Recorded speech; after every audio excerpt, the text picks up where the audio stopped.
everybody's saying here. We have to bring them apologize for mass incarceration. Okay, we'll talk about it. I'm not a super predator, Hillary Clinton. Okay, fine. In the early 90s, John DiIulio, a professor who studied crime in inner city communities and prisons, he wrote a book called Body Count, and he later wrote an article called The Coming of Super Predators. In his writings, he painted this very disturbing picture of young black men. This is what he argued. He said, America is now home to thickening ranks of juvenile super predators, radically impulsive, brutally remorseless youngsters, including ever more pre-teenage boys. He argued for as long as their youthful energies hold out, they will do what comes naturally. Murder, rape, rob, assault, burglarize, deal deadly drugs, and get high. According to him, this was natural for this group of young men. He said the problem is that most inner city children grow up surrounded by teenagers and adults who are themselves deviant, delinquent, or criminal. So not only is he generalizing about this group, but he's making generalizations about those that are raising them.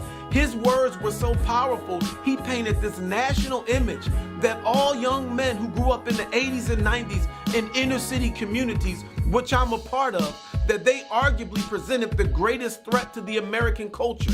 They were the most deviant in society. He labeled them not as scholars, but as super predators.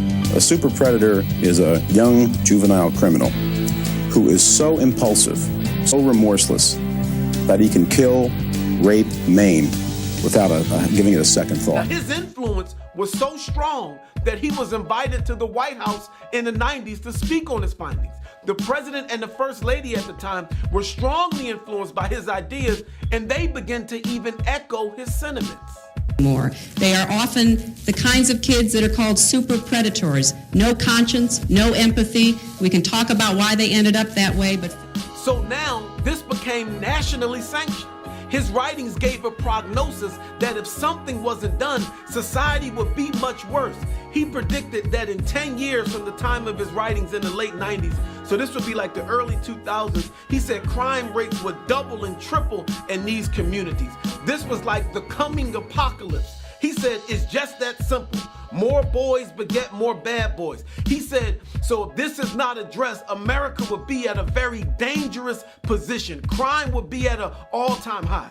Now, the most challenging part was that politicians, legislators from around the country followed his teachings and began to adopt policies that sent many young black males to juvenile correctional facilities and some to prisons. This further sanctioned unjust policing towards these young men.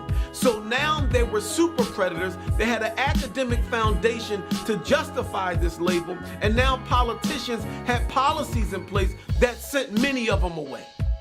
Now, in later years, this scholar, Mr. DiIulio, he did recant his findings. He had what some label as a spiritual epiphany. At the same time, I was undergoing, I don't know, people think of it as evolution, conversion, whatever. That brought me sort of back to my Catholic roots and really to a worldview, sort of a different worldview, if you want to put it that way, that had me rethinking a lot of issues in social welfare policy, crime policy, and so forth. And he realized the destructive nature of his words. Also, studies found that while he predicted crime rates would go up, during that exact time, crime rates began to dip amongst young African-American males, which he labeled super predators. He went as far to say as, if I knew then what I would have known now, I would have advocated more for crime prevention.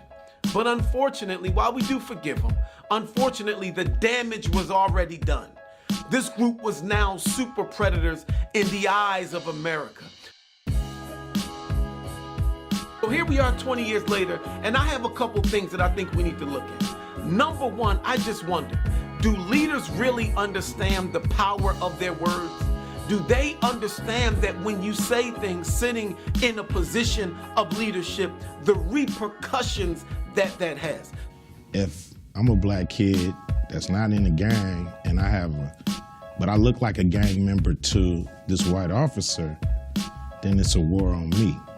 So That's the problem with a term like super predators. Right. Particularly in the United States, the president of the United States is the leader of the free world. So if the leader of the free world calls the group super predators, many will become influenced by them. You know what's also sad, and this is an unfortunate reality, I believe that African American men are the only group in this country that you can say negative things like that towards, and it's not political suicide. If those comments were levied at any other group in America, politically a person would be done. There would be no recovery from it. But because it's African American men, and we can have a discussion on that, it's almost like it's okay to talk down to them and you can move on. The second thing I think we ought to look at is, do leaders understand that we really should vet people and do our own personal research before adopting their policies? Because when you go with ideas that are levied by someone who may have a bias or who may fully not understand the issue, it can do more damage than good, and I think that's what's happened here. What at the time First Lady Clinton said when she echoed these comments, super predators, she said, we can talk about how they got that way, but we must first bring them to heel. We can talk about why they ended up that way, but first we have to bring them to heel. And the president... Number one, I have an issue with this idea of bringing them to heel. Not H-E-A-L, heel, but heel as in like an animal that you have to tame. She said, we got to tame them first. And so my issue is, have we ever had that discussion of how they got that way? Have we ever had that discussion? How did drugs get in the inner city? How are illegal weapons getting into the inner city?